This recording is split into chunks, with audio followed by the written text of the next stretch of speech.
Avis vascular centre, మన దేశంలోనే the best varicose vein hospital. వాళ్ళ దాంట్లో కూడా క్రిస్టియన్స్ ఉన్నారు చాలా మటుకు. వాళ్ళు అన్నారు మాకు ఇప్పుడు సొల్యూషన్ వచ్చేదాకా మేము విత్డ్రా చేయమని చెప్పేసి వాళ్ళు కంటిన్యూ చేశారు. వాళ్ళ క్యాండిడేట్ పెట్టారు. One Christian lady contested on that ticket BJP and ఆమె గెలిచింది. Against the powerful Latin church she won the seat. అక్కడ పాలిటిక్స్ మారిపోతుంది కేరళలో. ఇదే మీరు ట్రివాండ్రంలో చూశారు. ట్రివాండ్రంలో హిందూ కన్సాలిడేషన్ జరిగింది. దానికి చాలా కారణాలు ఉన్నాయి. ఒకటి, కాంగ్రెస్ వైపు నుంచి ఈ ముస్లిం పార్టీల కోసం ఎస్డిపిఐ కానివ్వండి, సిపిఎం వాళ్ళు మదనీ అని చెప్పి ఒక టెర్రరిస్ట్ ఉన్నారు, ఆయన బెంగళూరు బ్లాస్ట్ మెయిన్ అక్యూజ్డ్, ఆయన ఇప్పుడు ఫ్రీగా తిరుగుతున్నాడు కేరళలో. సుప్రీంకోర్టు ఆయనకి బెయిల్ ఇచ్చింది. అట్లాంటి చాలామంది ఉన్నారు. సో వీళ్ళేం చేస్తున్నారంటే కంప్లీట్ ముస్లిం ఓట్ బ్యాంక్కి ప్యాండర్ చేస్తున్నప్పుడు అక్కడ కేరళలో ఉన్న హిందువులు ఇప్పుడు దాకా స్ప్లిట్ అయి ఉన్నాయి. ఇక్కడ ఈ 43% మీరు డివైడ్ చేస్తే 16 వస్తుంది మ్యాక్సిమం. ఈసారి బీజేపీకి కొన్ని సీట్స్లో 20% దాకా ఓటు వచ్చింది. దానికన్నా ఎక్కువ రాదు unless Christians start voting for BJP. Christians కూడా ఈ ప్రాబ్లం, ఈ లవ్ జిహాద్ ప్రాబ్లం వచ్చినప్పుడు వాళ్ళ అమ్మాయిలు చాలామంది కనిపించకుండా పోయారు. So they also started against. In fact one of the bishops అక్కడున్న ఒక 3 సంవత్సరాల ముందు ఆయన పెద్ద స్టేట్మెంట్ చేసిండు, లవ్ జిహాద్ ఒకటే కాదు నార్కోటిక్ జిహాద్ కూడా నడుస్తుంది, వీళ్ళు డ్రగ్స్లో డీల్ చేస్తున్నారు ఈ జిహాదీస్లు, మా అమ్మాయిలకి డ్రగ్స్ ఇచ్చి వాళ్ళని ఎంటైజ్ చేసుకుంటున్నారని చెప్పి అలిగేషన్స్ చేస్తే ఆయన మీద కేసు వేశారు CPM government, Pinarayi Vijayan government. అది కాకుండా శబరిమల ఇష్యూ వచ్చింది. శబరిమలలో ద్వారపాలక కొట్టేశారు. శబరిమలలో ఉన్న అవుటర్ క్లాడింగ్, విజయమాల్యాకి ఇచ్చిన 33 కిలోల బంగారం, 42 kgs బంగారు తాపడం పోయింది. అది గాయబ్. అది ఎక్కడ తీసుకెళ్ళి దాన్ని ఇప్పుడు డూప్లికేట్ పెట్టుకున్నారని చెప్పి ఎంక్వైరీ నడుస్తుంది అండర్ హైకోర్టు. ఫార్మర్ ఇద్దరు CPM leaders, senior CPM leaders, వాళ్ళు ట్రావెంకోర్ దేవస్వం బోర్డు చీఫ్ ఉండే వాళ్ళని అరెస్ట్ చేసి వాళ్ళు జైల్లో ఉన్నారు. అదొకటి చాలా మటుకు హిందువులకు కోపం వచ్చింది. ఎందుకంటే దానికన్నా ముందు కూడా మీకు గుర్తుంది కవిత గారు, సుప్రీంకోర్టు జడ్జ్మెంట్ వచ్చినప్పుడు మహిళల గురించి, మహిళల ఎంట్రీ శబరిమల గురించి వచ్చినప్పుడు పినరాయి విజయన్ ఇమ్మీడియట్లీ రియాక్ట్ అయ్యాడు. Yes we will implement from next week. అదే టైంలో మార్తోమా జడ్జ్మెంట్ వచ్చినప్పుడు సుప్రీంకోర్టు నుంచి పినరాయి విజయన్ ఏం చెప్పారంటే, ఫైనల్ జడ్జ్మెంట్ అది సుప్రీంకోర్టుది, వాళ్ళ క్లియర్ డినామినేషన్ చెప్పేసింది supreme court, this is what should be done, ఈ చర్చ్ వీళ్ళకి హ్యాండిల్ చేయాలి, ఈ బరియల్ గ్రౌండ్. పినరాయి విజయన్ అది అట్లా చేయలేరు, మనం వాళ్ళతో మాట్లాడదాం, it's a very sensitive issue అని. అంటే క్రిస్టియన్స్కి వచ్చినప్పుడు ఒక స్ట్రాటజీ, హిందువులకి వచ్చినప్పుడు ఇమ్మీడియట్ ఇంప్లిమెంటేషన్, మహిళలు తీసుకెళ్ళడానికి ట్రై కూడా చేశారు, పైన తీసుకెళ్లారు. మన వైపు నుంచి కొంతమంది ఛానల్ వాళ్ళు హైదరాబాద్ నుంచి కూడా వెళ్ళారు, వాళ్ళ సంగతి తెలిసింది దాని తర్వాత ఏమైందని ఆ ఛానల్ది. శబరిమలలో అయ్యప్ప శాపం వచ్చేస్తే మీకు ఎవ్వరు బతకరు. 1950s విగ్రహాన్ని మొత్తం ఇరగొట్టారు అక్కడ కొందరు వచ్చి, టెంపుల్ని సన్నిధానం తగలబెట్టారు శబరిమలలో, మీకు గుర్తుంటుంది. That was a horrible incident. తెలిసింది 45 ఒక వారం తర్వాత 10 రోజుల తర్వాత తెలిసింది జరిగింది అనేది. ఆ టైంలో సీసీటీవీలు లేవు, ఏం లేవు. కానీ చేసిన వాళ్ళు ఎవరని తెలిసిపోయింది. అక్కడున్న టీ ఎస్టేట్, కాఫీ ఎస్టేట్ వాళ్ళు చేశారు పని. అది మీరు బిలీవ్ చేయరు, దాట్ 3 or 4 ఫ్యామిలీస్ చేసిన దానికి ఆ శాపం, వాళ్ళ ఫ్యామిలీ అందరూ కుక్క సాగు తెచ్చారు. హారబుల్. ఈ హిందూ కన్సాలిడేషన్, హిందూ కోపం అనేది పినరాయి విజయన్ మీద మళ్ళీ వచ్చింది. That is why Palakkad very strong Hindu presence, Tamilian population mostly, Tamil Nadu నుంచి వాళ్ళందరూ చాలా సంవత్సరాల నుంచి, because it's the part of Tamil Nadu technically speaking. కానీ తర్వాత స్టేట్ రీఆర్గనైజేషన్లో అక్కడ కాసర్గోడ్ కానివ్వండి, ఇక్కడ కన్యాకుమారి తమిళనాడుకి ఇచ్చినప్పుడు Palakkad became a part of Kerala. ఈ ఎలక్షన్లో మేజర్గా ఏం జరిగిందంటే, ఒకటి హిందూ కన్సాలిడేషన్ ఇప్పుడు మాట్లాడింది, రెండవది క్రిస్టియన్ అవేకనింగ్. క్రిస్టియన్స్లో కూడా గ్రూప్స్ నేను చెప్పాను చూడండి, ఎక్స్ప్లెయిన్ చేశాను, వాళ్ళ నడిమిట్లో కూడా ఒక బ్రేకప్ వచ్చింది. మోదీ గారు రెగ్యులర్గా క్రిస్టియన్ లీడర్స్ని ఢిల్లీలో కలిసాం. మూడవది Rajeev Chandrasekhar's entry into Kerala BJP. దీంట్లో చాలా ఒక స్ట్రాంగ్ రీజన్ ఏంటంటే కవిత గారు, కేరళ బీజేపీ అనగానే ఇట్స్ అ ఫ్యాక్షన్ లెడ్. 4-5 గ్రూపులు ఉన్నారు అక్కడ. Shobha Surendran group, K Surendran group, V Muraleedharan group, Krishnadas group, ఇంకా అట్లాంటి 5-6 గ్రూపులు ఉన్నాయి అక్కడ. వీళ్ళు ఒక్కరికొకరు పడదు. కె సురేంద్రన్ ప్రెసిడెంట్గా ఉన్నారు recently, till Rajeev was appointed. ఆయన ఉన్న టైంలో శోభా సురేందర్ని లేనిపోయిన కాన్స్టిట్యున్సీకి పంపిస్తారు ఎలక్షన్ పోటీ చేయడానికి. ఒకసారి ఒక్క కాన్స్టిట్యున్సీలో పంపిస్తారు, నెక్స్ట్ టైం ఇంకో కాన్స్టిట్యున్సీలో పంపిస్తారు ఆమెను కావాలని చెప్పి. కానీ ఆమెకు ఒక కెపాసిటీ ఉంది, ఎక్కడ వెళ్ళినా కానీ ఓటు డబుల్ చేసుకుంటుంది. లాస్ట్ టైం బీజేపీకి 1,00,000 ఓట్లు వచ్చిందంటే ఆర్టికల్ అని చెప్పి దీనికన్నా ముందున్న దాంట్లో డబుల్ చేసుకుంది ఆమె, 2 లక్షలు చేసుకుంది అక్కడ. సో ఆమెని కానీ పైకి రానియలేదు వీళ్ళు. ఆమెనేమో మోదీ గారు వచ్చినప్పుడు మోదీ గారు మెన్షన్ చేసి స్టేజ్లో కూర్చోబెట్టారు, అది వీళ్ళకి కోపం వచ్చింది త్రిశూర్కి వచ్చినప్పుడు. ఇట్లాంటి చాలా పాలిటిక్స్ ఉన్నప్పుడు విసర్గచ్చి క్లాస్లో పార్టీ డిసైడ్ చేశారు, ఎవ్వరు ఫ్యాక్షన్ లేని ఒక అపాయింట్ చేద్దామని చెప్పి రాజీవ్ చంద్రశేఖర్ని తీసుకొచ్చారు. Rajeev was not a BJP person, మీకు అందరూ తెలిసిందే, కర్ణాటక నుంచి, బట్ ఈజ్ మలయాళీ. కానీ BPL mobile company was his company. ఆయన కంపెనీ అమ్మేసిన తర్వాత డబ్బులు దాన్ని became investor in different things. Rajeev తీసుకొచ్చినప్పుడు కూడా వీళ్ళందరూ వ్యతిరేకించారు. అక్కడున్న ఆయనకి ఏం ఎక్స్పీరియన్స్ ఉంది పాలిటిక్స్లో, ఏం తెలుసు. కానీ ఆయన ఒక కార్పొరేట్ కల్చర్ తీసుకొచ్చాడు పార్టీలో. ఏంటంటే ప్రొఫెషనల్గా వర్క్ చేయడము, సోషల్ మీడియా డివిజన్, వాళ్ళ వైపు నుంచి టెలివిజన్ డిబేట్స్కి ఎవరిని పంపించాలి మొత్తం ప్లాన్ అవుట్ చేశారు వాళ్ళు. చాలా బాగా చేశారు. దానికోసం మొన్న కూడా ఈ ఎలక్షన్ రిజల్ట్ వచ్చిన తర్వాత ఇమ్మీడియట్గా మోదీ గారు కూడా మలయాళంలో ట్వీట్ చేశారు, saying that BJP congratulation BJP కార్యకర్తలు ట్రివాండ్రం కలిసిన దానికని చెప్పేసి. There is reawakening. కానీ బీజేపీ మళ్ళీ నెక్స్ట్ ఎలక్షన్లో గవర్నమెంట్ ఫామ్ చేస్తారంటే నో వే. గవర్నమెంట్ పోయి బీజేపీకి 3 సీట్లు కూడా 3-4 సీట్ల కన్నా ఎక్కువ రాదు. That is the best performance వస్తే కూడా. That is also impossible next assembly ఎలక్షన్లో. ఇప్పుడు స్టార్ట్ అవుతుంది January 2026, లేకుంటే ఫిబ్రవరిలో ఉంటుంది ఎలక్షన్స్. సో దాంట్లో నియమం అయితే గెలవచ్చు డెఫినెట్గా. మేబీ త్రిశూర్లో 1-2 కాన్స్టిట్యున్సీలు గెలవచ్చు. కానీ majority is not possible because Congress మొత్తం వాళ్ళ వైపు నుంచి ఉన్న Kottayam, Pathanamthitta and Ernakulam very strong Catholic presence. Congress మొత్తం ఓట్లు తీసుకెళ్ళిపోయి ఈసారి కూడా లోకల్ బాడీ ఎలక్షన్స్ అదే జరిగింది. నార్దర్న్ కేరళలో ఇండియన్ యూనియన్ ముస్లిం లీగ్ విచ్ ఇస్ వీళ్ళ alliance, Congress alliance. Malappuram, Wayanad Rahul Gandhi, Priyanka Vadra constituency, అక్కడ ఎవరు నిలబడినా గెలుస్తారు వాళ్ళ వైపు నుంచి. అది కాకుండా మనం ఈసారి చూసిన కన్నూర్ ఇస్ అ సిపిఎం పంచుకోట అని చెప్పొచ్చు మనం. అక్కడ ఎవరు నిలబడరు కూడా కాన్స్టిట్యున్సీలో, భయపడతారు ఆపోజిషన్. కాలుండలో చేతులుండవు వాళ్ళది, రాత్రికి తల కూడా కోసేస్తారు ఒకసారి, అంత భయం ఉంటుంది అక్కడ. అక్కడ కూడా బీజేపీ బాగా పర్ఫామ్ చేశారు ఈసారి కన్నూరులో. Of all the places candidate పెట్టడమే పెద్ద పని. సో కవిత గారు ద ఓవరాల్ పర్ఫార్మెన్స్ చాలా మటుకు ఇంప్రూవ్ చేశారు. త్రిశూర్లో 6-12 అట్లా చాలా మటుకు ఇంప్రూవ్ చేసుకుంటూ వెళ్ళారు. డబుల్ చేసేసారు almost every place. Local body ఎలక్షన్లో బీజేపీ ఎప్పుడు పర్ఫామ్ చేస్తుంది, ఎందుకంటే మీ పాపులేషన్ తక్కువ ఉంటుంది లోకల్ బాడీ ఎలక్షన్లో. లోక్సభ అనగానే 10 లక్షలు 12 లక్షలు అవుతారు. లోకల్ బాడీ అయినప్పుడు 50,000 ఒక 75,000లో ఆ వార్డులు అయిపోతుంది ఓట్లన్నీ.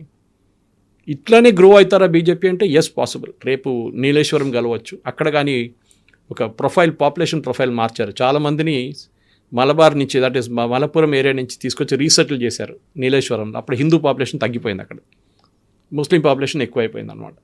అది మీరు కొడగులో కూడా చూస్తున్నారు. కర్ణాటక వైపు కూడా కొడగులో చాలా మటుకు పాపులేషన్ డెమోగ్రఫీ మారిపోతుంది. అక్కడున్న కొడుగు వాళ్ళ పాపులేషన్ తగ్గిపోతుంది, ఎందుకంటే ముస్లిం వచ్చి ఉండడం మొదలుపెట్టారు అక్కడ, కేరళ నుంచి వీళ్ళందరూ. Anyway that's a separate politics. కానీ నేను ఎందుకు ఎక్స్ప్లెయిన్ చేస్తున్నాను, మన ప్రేక్షకులు కూడా అర్థం చేసుకోవాలి. కేరళ పాలిటిక్స్ అనేది ఒక చేంజింగ్ మనలాగా కాదు. ఇక్కడ 1-2-3 పార్టీలు ఉంటాయి, అక్కడ అది చిన్న పార్టీలు ఉంటాయి. ఫర్ ఎగ్జాంపుల్ కేరళ కాంగ్రెస్ మాణి, చాలామంది కన్ఫ్యూజ్ అవుతారు. కేరళ కాంగ్రెస్ అనగా ఇండియన్ నేషనల్ కాంగ్రెస్ అనుకుంటారు. కాదు, కేరళ కాంగ్రెస్ అనేది కేఎం మాణి అని చెప్పి ఒక సీనియర్ కాంగ్రెస్ లీడర్ ఉండే ఒక టైంలో ఆయన సెటప్ చేసిన party. They are affiliated to the చర్చ్తోని పనిచేస్తారు వాళ్ళు. చర్చ్ చెప్తారు ఈ క్యాండిడేట్ని పెట్టండి అంటే ఆ క్యాండిడేట్ని పెడతారు వాళ్ళు. ఇప్పుడు దాకా కాంగ్రెస్ వాళ్ళతో టైఅప్లో ఉన్నారు, అంటే అలయన్స్లో ఉన్నారు మాణిగారు ఉన్నప్పటి నుంచి. కానీ మాణిగారు పోయిన తర్వాత వాళ్ళ కొడుకు హీ బికేమ్ వెరీ అంబిషియస్. ఆయన ఒక మినిస్టర్ కావాలంటే, రాజ్యసభ సీట్ కావాలంటే కాంగ్రెస్ వాళ్ళు పట్టించుకోలేదు. Jose K Mani is his name. So what he did, ఆయన సిపిఎం వైపు వెళ్ళిపోయాడు. కేరళలో 1/2 ఎమ్మెల్యే 1 ఎమ్మెల్యే పార్టీలు కూడా ఉన్నారు. అది తమాషా అనమాట. ఒక్క ఎమ్మెల్యే ఉంటే కూడా వాళ్ళు మాట్లాడుతున్న తీర్పు చూస్తే మీకు సర్ప్రైజ్ అయిపోతారు. ఏదో 15 ఎమ్మెల్యేలు ఉన్నట్లు మాట్లాడతారు వాళ్ళు. ఒక్క ఎమ్మెల్యే ఉంటారు అక్కడ. ఆర్జేడీ అంత పవర్ఫుల్గా ఉంటారు, అంత పవర్ఫుల్గా మాట్లాడతారు. అక్కడ ఆర్జేడీ ఉంది, మీకు తెలుసా. అక్కడ జేడీయూ ఉంది అక్కడ కేరళలో. వాళ్ళకు ఒక పంచాయతీ ఎలక్షన్ కూడా ఆన్ దర్ ఓన్ వన్ గెలవలేరు వాళ్ళు. సిపిఎంఓ వీళ్ళ కాంగ్రెస్ సపోర్ట్తో గెలుస్తారు వాళ్ళు, ఏ అలయన్స్లో ఉంటారు. దాన్ని కేరళ 2 అలయన్సెస్ ఉన్నాయి. ఒకటి ఎల్డిఎఫ్, సిపిఎం, సిపిఐ, వీళ్ళది RSP, and then of course వీళ్ళు కేరళ కాంగ్రెస్ మాని. అటువైపు యూడిఎఫ్, కాంగ్రెస్, ఐయుఎంఎల్, ఇండియన్ యూనియన్ ముస్లిం లీగ్ అని చెప్పింది. అది కాకుండా చిన్న కొన్ని పార్టీస్ ఉన్నాయి వాళ్ళ దగ్గర కూడా. వీళ్ళిద్దరూ ఎప్పుడు కేరళలో పొలిటిక్స్లో స్టార్టింగ్ నుంచే వీళ్ళు ఒకసారి గెలిస్తే వాళ్ళు ఒకసారి గెలుస్తారు. అసలు ఫస్ట్ టైం లాస్ట్ అసెంబ్లీ ఎలక్షన్లో అది రిపీట్ కాలేదు, సిపిఎం గెలిచారు. మళ్ళీ ఈసారి కూడా వాళ్ళు గెలవడానికి రెడీగా ఉన్నప్పుడు ఇదంతా జరిగింది. ఇప్పుడు సిపిఎం భయం ఉంది. సిపిఎం ఒకటి పినరాయి విజయన్ వ్యతిరేకంగా ఉన్న అరెగెన్స్, రెండోది ఆయన మీద ఉన్న గోల్డ్ స్మగ్లింగ్ కేసు ఒకటి. ఆయన కూతురు లంచం తీసుకుందని చెప్పి ఆమె మీద ఒక ఆరోపణ కేసు నడుస్తుంది. అది కాకుండా వాళ్ళ క్యాబినెట్లో ఉన్న చాలామంది మినిస్టర్స్ మీద కూడా అలిగేషన్స్ ఉంది, కరప్షన్ అలిగేషన్స్. సో ఇది ఒక పెద్ద ప్రాబ్లం అయిపోయింది సిపిఎంకి. సిపిఐ ఏమో అసలు వాళ్ళకి ఆన్ దర్ ఓన్, వాళ్ళు కూడా చిన్న పార్టీ వాళ్ళు ఎక్కువ గెలవలేదు. కానీ వాళ్ళు మాట్లాడుతూ తీరు చూస్తే అబ్బాబా ఏదో నేషనల్ లెవెల్ పార్టీ లాగా మాట్లాడతారు వాళ్ళేమో ఉన్న సీట్లు కూడా ఓడిపోతున్నారు సిపిఐ. సిపిఎం ఏమైనా ప్రోగ్రెసివ్గా చేద్దామంటే for example new education policy adopt చేద్దామని డిసిషన్ తీసుకున్నారు కేరళ గవర్నమెంట్. దాన్ని వ్యతిరేకించారు. దాంతో ఏమైపోయింది, రావాల్సిన ఫండ్స్ అన్నీ పోయినాయి సెంట్రల్ గవర్నమెంట్ దగ్గర నుంచి. సర్వశిక్ష అభియాన్ కానివ్వండి, మిగతా దానికి పిఎం శ్రీ ప్రాజెక్ట్ కింద రావాల్సిన ఫండ్స్ అంతా పోయింది ఇప్పుడు. ఎందుకు సిపిఐ వ్యతిరేకించారని చెప్పి మన పార్లమెంట్లో కూడా ధర్మేంద్ర ప్రధాన్ గారు చాలా బాగా చెప్పారు. జాన్ బ్రిటాస్ ఒక క్వశ్చన్ అడిగిన దానికి. సో కేరళ పాలిటిక్స్ అనేది మన దగ్గర ఉన్న స్ట్రైట్ ఫార్వర్డ్ పాలిటిక్స్ కాదు. ఇక్కడ రిలీజియన్, ఇక్కడ క్యాస్ట్ అండ్ అఫ్కోర్స్ వాళ్ళ హిందూ ఓట్స్, ఈ మూడు ఉన్నాయి. హిందువులు అక్కడ యునైటెడ్గా ఓట్ చేయరు, ఇప్పుడు స్ప్లిట్ అవుతారు 3 ముక్కలుగా. అంటే 43, 44 ఉంటే 1/3 BJP, 1/3 Congress, 1/3 CPM. CPM problem ఏమవుతుందంటే కవిత గారు, ఇప్పుడు వాళ్ళ మన నెక్స్ట్ స్లైడ్కి వచ్చిన అదే problem.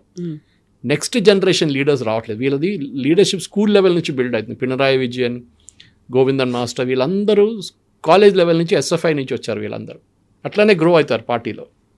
So cadre base party అంటాను చూడండి, ఇదే కాడర్ బేస్ పార్టీ. కానీ ప్రాబ్లం ఏంటంటే లాస్ట్ ఒక 10-15 సంవత్సరాల్లో కేరళలో ఉన్న అబ్బాయిలు అమ్మాయిలు కేరళ నుంచి బయటికి వెళ్ళిపోతున్నారు. మీరు చెప్పొచ్చు, మీరు కూడా నేను కూడా ఉన్నా అంటే నేను ఎప్పుడో వచ్చాను హైదరాబాద్కి, 65లో వచ్చాను నేను. కానీ మా ఫాదర్ ఇక్కడ పోస్టింగ్ అయినప్పుడు రైల్వేలో. అది కాకుండా ఇక్కడున్న కేరళలో ఉన్న ఆపర్చునిటీస్ అస్సలు లేవు, జాబ్స్ లేవు, కంపెనీలు లేవు. వెస్ట్ బెంగాల్ వర్షన్ 2 కేరళ, ఉద్యోగాలు అస్సలు లేవు. ఏ కంపెనీ వచ్చినా కానీ వాని అక్కడి నుంచి ఎట్లా తరిగొట్టాలని చూస్తారు. ఫస్ట్ రోజే జెండా పెట్టేస్తారు కమ్యూనిస్ట్ వాళ్ళు వచ్చి, లేకుంటే కాంగ్రెస్ వాళ్ళు పెడతారు. వీళ్ళిద్దరు ఒకటే, మన కమ్యూనిస్ట్ వాళ్ళు ఒక్కడే తిట్టక్కర్లేదు, కాంగ్రెస్ వాళ్ళు కూడా అదే పని చేశారు. మీరు బిలీవ్ చేయరు, I don't know how many people here know something called chemata thozhilali in Kerala. Head load workers అంటారు వాళ్ళు. ప్రతి విలేజ్లో ఒక హెడ్ లోడ్ వర్కర్స్ ఉంటారు, 10 మంది యూనియన్ వాళ్ళు. రెడ్ కలర్ టర్బన్ కట్టుకొని బ్లూ షర్ట్ వేసుకొని ఉంటారు అక్కడ. అది either AITUC or INTUC or CITU, వీళ్ళ అఫిలియేషన్లో ఉంటారు వాళ్ళు. మీరు మీ ఇంటికి ఫర్ ఎగ్జాంపుల్ ఒక సోఫా సెట్ కొనుక్కొచ్చారు, దాని విలువ ఒక 45,000 50,000 పెట్టుకుందాం. మీరు ఇంటికి తీసుకొచ్చిన తర్వాత మీరు దాన్ని అన్లోడ్ చేయాలంటే మీరే అన్లోడ్ చేయాలి.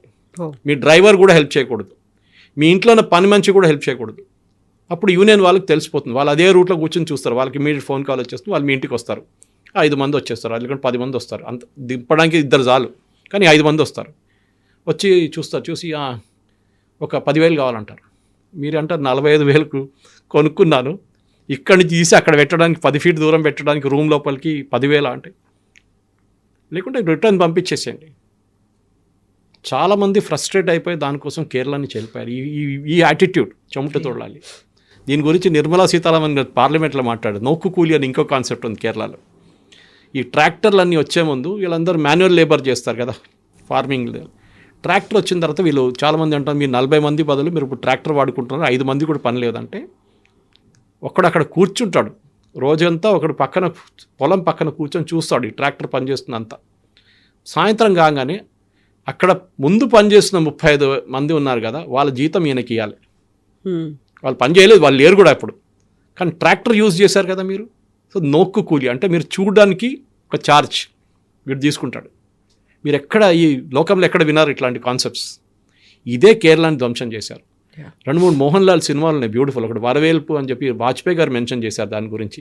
కుమరకంకి వెళ్ళినప్పుడు ఆయన ఒక బస్సు కొని పక్క సెకండ్ హ్యాండ్ బస్సు కొని ఆయన పిచ్చి పట్టేస్తాడు లాస్ట్ మోహన్ లాల్కి. డ్రైవరు, యూనియన్లు, కండక్టరు, ఓ బాబా మోటార్ వెహికల్ ఇన్స్పెక్టర్ వీళ్ళందరూ కలిసి ఆయన్ని తిప్పుతారు. అట్లనే మిథునం అని చెప్పి ఇంకోటి బిస్కెట్ ఫ్యాక్టరీ పెట్టుకొని మోహన్ లాల్ ట్రై చేస్తే అక్కడ కూడా అదే జరుగుతుంది. బిస్కెట్ ఫ్యాక్టరీ పోయి ఆయన ఫౌండేషన్ కూడా వేయనివాడు, అని కేబుల్ పెట్టనియాడు అక్కడ. అట్లా ఎలక్ట్రికల్ కేబుల్ కూడా. కేరళలో చాలా జరిగినాయి అట్లా సూసైడ్స్. ఒక ఆయన పాపం కన్వెన్షన్ సెంటర్ పెట్టుకున్నాడు కన్నూరు వైపు నార్త్ కేరళలో. ఆయన ఇనాగ్రేట్ చేయనీయలేదు. ఆయన దుబాయ్ నుంచి వచ్చి కష్టపడి ఆయన చాలా సంవత్సరాలు అక్కడ ఉండి వచ్చి పనిచేసి సెటప్ చేసుకున్నాడు. అంటే కన్వెన్షన్ సెంటర్ కట్టాడు కానీ ఓపెన్ చేయనీయట్లేదు మున్సిపల్ కార్పొరేషన్. సూసైడ్ చేసుకున్నాడు. ఒక ఆయన వర్క్షాప్ పెట్టుకున్నాడు, ఆయనకి లంచం ఇవ్వాలంట. లంచం ఇవ్వాలని చెప్తే ఆయన వర్క్షాప్ బంద్ చేయించేశారు వాళ్ళు. ఇనాగ్రేషన్ ముందే బంద్ అయిపోయింది వర్క్షాప్. ఆయన కూడా సూసైడ్ చేసుకున్నాడు. ఇది కేరళ సంగతి. ఇప్పుడు తిరువనంతపురంలో ఒక ఐపీఎస్ ఆఫీసర్, డీజీపీ, ఒక శ్రీలేఖ అనే ఆవిడ, తను అంత పెద్ద పొజిషన్లో ఉండి ఒక కార్పొరేటర్గా కంటెస్ట్ చేశారు. Is she going to become first mayor తిరువనంతపురంలో? She the first IPS officer from Kerala, lady IPS officer. చాలా ethically correct lady. And BJP join చేసినప్పుడు ఆమె మీద పర్సనల్ అటాక్లు మొదలైనాయి. ఇన్ఫాక్ట్ ఎస్టర్డే ప్రెస్ కాన్ఫరెన్స్లో కూడా ఆమె చెప్పింది మలయాళం ఛానల్స్లో, నా మీద చాలా ఆరోపణలు చేశారు, లేనిపోయిన పాత ఆరోపణలు అన్నీ నా మీద మళ్ళీ మొదలుపెట్టారు, నేను పోటీ చేశాను, గెలిచాను. మేయర్గా అపాయింట్ అవుతారో లేదని నాకు తెలియదు. ఇది ప్రాబ్లమ్ ఇస్ వీళ్ళు ఎవరైనా బీజేపీ కాంగ్రెస్ గెలిస్తే ప్రాబ్లం లేదు సిపిఎంకి, బీజేపీ గెలవకూడదు. ఇన్ఫ్యాక్ట్ వినయ్ విశ్వం ఇప్పుడున్న secretary of CPI, national secretary CPI ఏమంటున్నారు, మేము కాంగ్రెస్ గెలిచింది మాకు ఇష్యూ కాదు, బీజేపీ గెలిచింది చూడండి, it is a big worrying factor for us. Sreelekha's win is also like that. ఎందుకంటే ఈసారి బీజేపీ వైపు నుంచి చాలామంది మహిళలు గెలిచారు, చాలామంది. ఎందుకంటే ఒకటైతే రిజర్వేషన్ సిస్టమ్ ఉంది అక్కడ మహిళలకి 33, అది కాకుండా వాళ్ళు నామినేట్ కూడా చాలా బాగా చేశారు. మంచి ఒక డెలివరీ ఉమెన్ ఉండే, ఈ స్విగ్గీ డెలివరీ చేస్తుంది, ఆమె కూడా పోటీ చేసింది ఎలక్షన్ బీజేపీ వైపు నుంచి. సో అట్లాంటి ఎడ్యుకేటెడ్ పీపుల్ అక్కడ ఉన్నారు. కానీ వాళ్ళకి ఏంటంటే కవిత గారు నేను చెప్పినట్లు ఆపర్చునిటీస్ లేవు అక్కడ. ఇప్పుడు ట్రివాండ్రం డెవలప్ చేయడానికి ఇప్పుడు మోదీ గారు ఏమన్నారంటే నేను డెవలప్ చేసి చూపిస్తాను మీకు, less like Suresh Gopi is doing in Thrissur, my home town. కొత్త రైల్వే స్టేషన్ కడుతున్నారు, ఇది రీమోడల్ చేస్తున్నారు, సిటీలో చాలా మటుకు మార్పులు తీసుకొస్తున్నారు. కానీ దాని అన్నిటికీ వీళ్ళు పొలలు పెడతారు సిపిఎం వాళ్ళు, లేకుంటే కాంగ్రెస్ వాళ్ళు, ఎవరు ఉంటారు వాళ్ళు. ఇప్పుడు మున్సిపాలిటీ సిపిఎం దగ్గర ఉంది, ఇప్పుడు ఈసారి కాంగ్రెస్ గెలిచారు. They will do something, they will definitely make Modi's life miserable. కానీ మోదీ గారు చెప్పారు మేము డెవలప్మెంట్ చేసి చూపిస్తాం మీకు. ఒక ట్రివాండ్రం మున్సిపల్ కార్పొరేషన్ మా దగ్గర ఉంది కదా, వీ విల్ డూ. అక్కడ దీనికన్నా ముందు ఒక మేయర్ ఉండే ఆర్యా రాజేంద్రన్ అని చెప్పి, ఇప్పుడు ఆమె ఎప్పుడే మేయర్, ఆమె she'll not have to resign now CPM వైపు నుంచి. ఆమె అరెగెన్స్తోనే ఓడిపోయారు సిపిఎం కూడా తప్పట్లేదు. ఆమె అరెగెన్స్ అంటే ఆమె sees youngest mayor in the world by the way, 26 సంవత్సరాలు అంతే. పెద్ద స్టోరీ ఉండే ఆమె ఎలక్ట్ అయినప్పుడు 5 సంవత్సరాల ముందు. కానీ ఇప్పుడు ఏం జరిగింది, ఆమె అరెగెన్స్, ఒక బస్సు ఒకరోజు మున్సిపల్ కేఎస్ఆర్టీసీ బస్సు ఆమె కార్ని ఓవర్టేక్ అని చెప్పింది, ఆమె ఆపి బస్ డ్రైవర్ని కొట్టారు, షీ అండ్ హర్ హస్బెండ్.